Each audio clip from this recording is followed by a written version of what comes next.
What's good, y'all? Shagam Makai. Welcome back to my channel. Make sure you leave a like, comment, and subscribe. And if you're new, make sure you subscribe. I'm trying to 1,000 subscribers, and every subscriber helps. Over here on this channel, we talk about the NBA daily. So if you enjoy the NBA as much as I do, please subscribe. And we just hit 400 subscribers, so thank you for that. And the next goal is 500, and so on and so forth. But yeah, man, that draft lottery yesterday was really, really something. Not for a Bulls fan, of course, because we lost our pick to the Orlando Magic, but I'm not really losing sleep over that because it's the 8th pick. I'd rather have Vucevic than the 8th pick, whoever that's gonna be anyway. But yeah, let me get into it. The Detroit Pistons won the lottery. They got the #1 overall pick. They were destined to get a high pick, but it wasn't so much that it was gonna be number one. The favorite for #1 was Houston, but Detroit got it. And we know who they're taking. They're taking Cade Cunningham, the big 6'8", two-way shooting, playmaking, point guard from Oklahoma State. And I just think that Detroit deserves this, it's weird to use deserve in sport, but Cade Cunningham is gonna, make their franchise progress so far, so soon, because he's really just, when you look at the draft, how Detroit have handled it the last couple of years.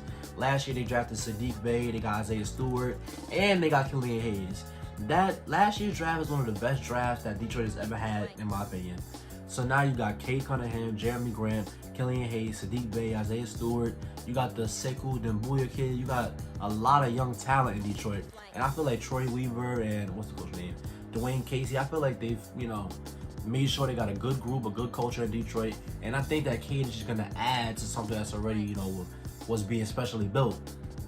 So yeah, man, I'm happy for Detroit, man. I'm going to be watching a lot of their games this year because they got Cade now, so I want to see how he plays. But Houston got the #2 overall pick, and to go from James Harden and Russell Westbrook and making the playoffs to Evan Mobley is kind of a good consolation prize because they were this close to losing their pick to the OKC Thunder. I'm happy they didn't lose it there because I wanted to see how Houston, bounced back from losing James Harden. So now they're probably going to take Evan Mobley, and there's some noise that they could take Jalen Green because they love, Christian Wood, but I don't hear all that. You just take the best player available. Evan Mobley and Cade Cunningham are separated from the rest of this class, so I think they're the far and away #1 and 2. And also, Detroit is talking about they might trade the #1 overall pick. Let's be honest, they're not going to do that. Nobody is trading Cade Cunningham unless Dallas sends Luka or Milwaukee sends Giannis or something like that, which would never happen. But yeah, I'm not listening to something like that.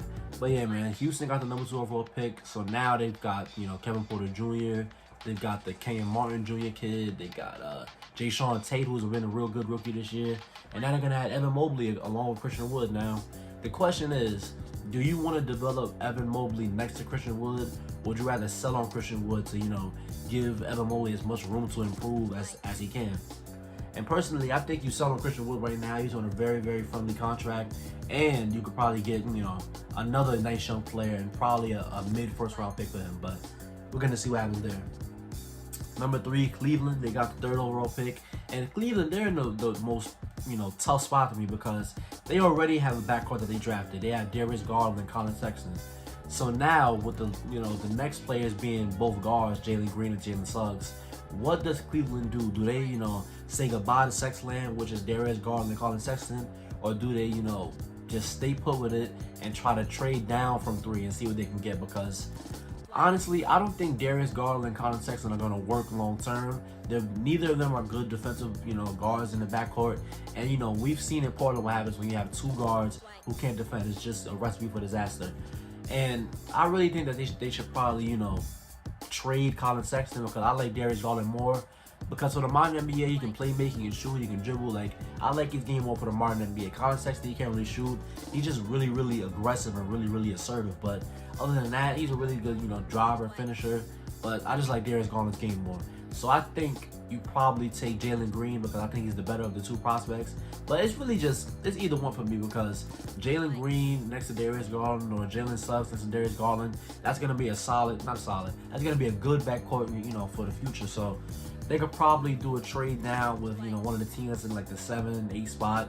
They could probably do something with Orlando perhaps, and I just think that they should probably break up Sexland. Sexland is fun, but realistically moving forward, you probably won't be winning much games with those 2 in the backcourt. And #4, the biggest surprise of the night, the Toronto Raptors get into the 4th spot for the 4th pick. And man, Toronto fans were so happy for them. The majority of Toronto fans, I was talking to a couple of Toronto fans, and they are really happy about the 4th pick because that's guaranteeing them one of Jalen Green and Jalen Suggs. And in certain cases, in certain universes, that might could get them Evan Mobley because we don't know what Houston's gonna do. But yeah, man, the Toronto Raptors got the 4th overall pick, and it's kind of crazy because they've already got such a good group there. Obviously, in a non-COVID, non-Tampa year, they make the playoffs, probably win a game, not a game, probably win a series or 2. But now they've got Pascal, Fred, Kyle Lowry. We're gonna see if he stays in the league. They got OG, they got Gary Trent Jr., they got Malachi Flynn. They just got a lot of young talent. Ken Burch, they just got a lot of young talent. Not a lot of young talent, but they just got a real talented roster that's already playoff ready. So if you add Jalen Green to that, or Jalen Suggs to that, it's gonna be a seamless fit because if you add Jalen Green, he's gonna be the scoring, the dynamic scoring, off the dribble guy that they need. If you add Jalen Suggs, he's gonna fit right in, with the defensive mindset of the Toronto Raptors, and he's gonna be a lead playmaker, which they don't really have if Kyle Lowry leaves. But them getting the 4th overall pick is really huge for that city, and I'm happy for them. They deserve it after playing in Tampa and all that. Once again, using deserve in sports is weird, but it's how it goes. The Orlando Magic got the 5th overall pick, and once again they fall out of the top 4. Whatever happens. But with Orlando, they have 2 lottery picks now. They have number 5 and number 8. They can definitely add some great young talent with those 2 lottery picks. And they already have such a great group over there. They got RJ Hampton, Cole Anthony, Markelle Fultz. They got Wendell Carter Jr. from our Bulls. They got Jonathan Isaac coming off an injury most likely. They just got a lot of nice young dudes, and I just think, they got Chuma Okeke. I can't forget him, but they got a lot of nice young dudes, and in this draft they're gonna be able to add 2 more dudes like that. They could probably add Moses Moody and Jonathan Kuminga. They could add a lot of young dudes and give them a place to develop properly. Number 6, the Oklahoma City Thunder, and I gotta say, OKC is probably the biggest losers of tonight because they tanked. They probably had the worst record in the NBA, and all that for the 6th overall pick, and Houston kept their pick. It's a tough scene, but obviously at 6 you can get somebody who's talented. Obviously at 6 you can get somebody who's worthy of being in the NBA. So they could probably grab somebody like Scotty Barnes, who I really like for them, and they could probably tank again next year, probably get another hot pick. There's still some positives to be drawn from the OKC getting the 6th pick, but this is not the outcome that you wanted to see. And number 7, Minnesota gives their pick to the Golden State Warriors, and I feel like at number 7, Golden State can definitely get an NBA ready, ready to produce and have an impact from day 1 type dude.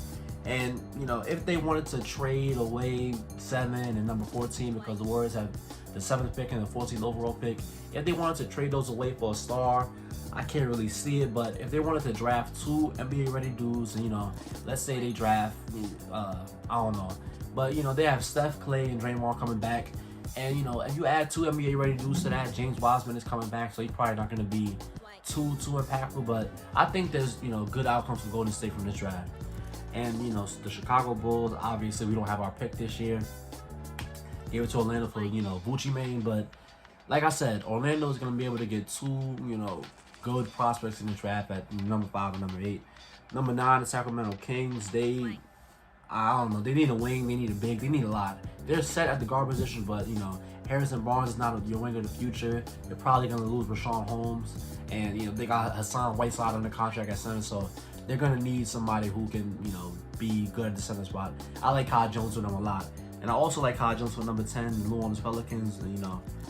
I just like the fit for Kai Jones because he could potentially be a floor spacer. He could be a defender next to Zion. I like that a lot. And 11, 12, 13, 14 is Charlotte, San Antonio, Indiana, and Golden State. And I just think at those spots they can get somebody who's fine, but they're not gonna get anybody that knocks your socks off. But yeah, the lottery has really been interesting, man. It was a really nerve-wracking experience for me because I wanted the Bulls to keep their pick. If the Bulls would have got the top 4 pick, word to my mother, I would have been bugging in my career. I ain't gonna lie. But it is what it is. I'm happy with what we got. But yeah, Detroit, their future has changed. Houston's future has changed. We got to see what Cleveland does. Toronto is probably going to be great for the next couple of years. And it's just been a really NBA life-changing day for a lot of these franchises. But yeah, if you stayed to this video, thank you. Don't forget to like, comment, and subscribe. And I'll see you on the next one.